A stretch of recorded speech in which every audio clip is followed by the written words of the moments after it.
بسم اللہ الرحمن الرحیم۔ السلام علیکم ورحمۃ اللہ وبرکاتہ۔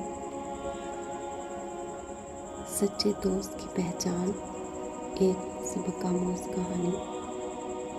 کسی شخص کا ایک ہی بیٹا تھا جو روز رات کو دیر سے آتا اور جب بھی اس سے باپ پوچھتا کہ بیٹا کہاں تھے تو جھوٹ بولتا اور کہتا ابا جان دوستوں کے ساتھ تھا۔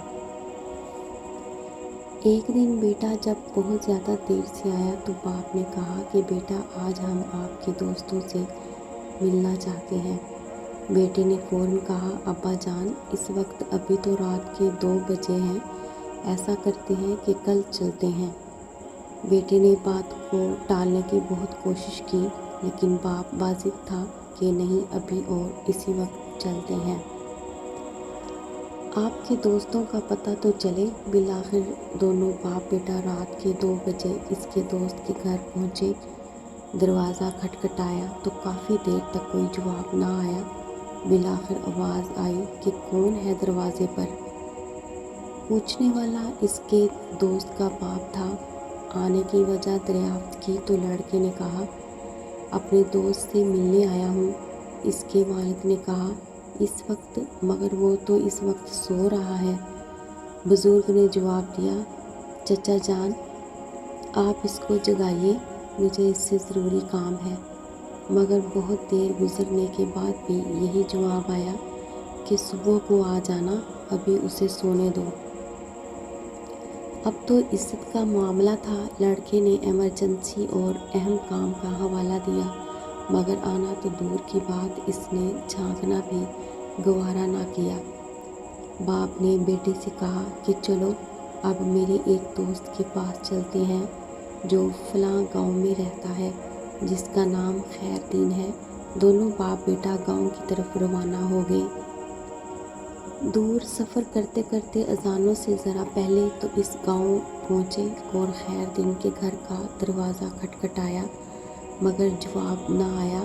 بالآخر اس نے زور سے اپنا نام بتایا کہ میں فلاں ہوں مگر پھر بھی دروازہ ساکت اور کوئی حرکت نہیں ہوئی تو بیٹے کے چہرے پہ فاتحانہ مسکراہٹ آ گئی لیکن اسی لمحے لاٹھی کی ٹھک ٹھک سنائی دی اور دروازے کی زنجیر اور کنڈی کھولنے کی آواز آئی۔ ایک بوڑھا شخص برآمد ہوا جس نے لپٹ کر اپنے دوست کو گلے لگایا اور بولا میرے دوست بہت معذرت، مجھے دیر اس لیے ہوئی کہ جب تم نے سال کے بعد میرا دروازہ رات گئے کھٹکھٹایا تو مجھے لگا کہ شاید تم کسی مصیبت میں ہو، اس لیے اپنے پاس جو پیسے جمع کیے تھے اس کو نکال کے لایا کہ شاید تم کو پیسوں کی ضرورت ہو۔ پھر اپنے بیٹے کو اٹھایا کہ شاید بندوں کی ضرورت ہوگی، پھر سوچا کہ شاید کوئی پنچایت ہوگی اور فیصلے کے لیے پگ کی ضرورت ہوگی تو اس لیے اپنی پگ بھی لایا ہوں۔ اب سب کچھ تمہارے سامنے ہے میرے دوست، پہلے یہ بتاؤ کہ تم کو کس چیز کی ضرورت ہے؟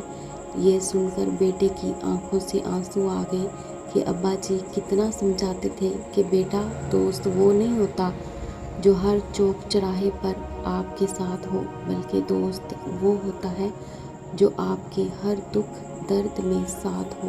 اس لیے دوست کا نسلی ہونا بہت ضروری ہے۔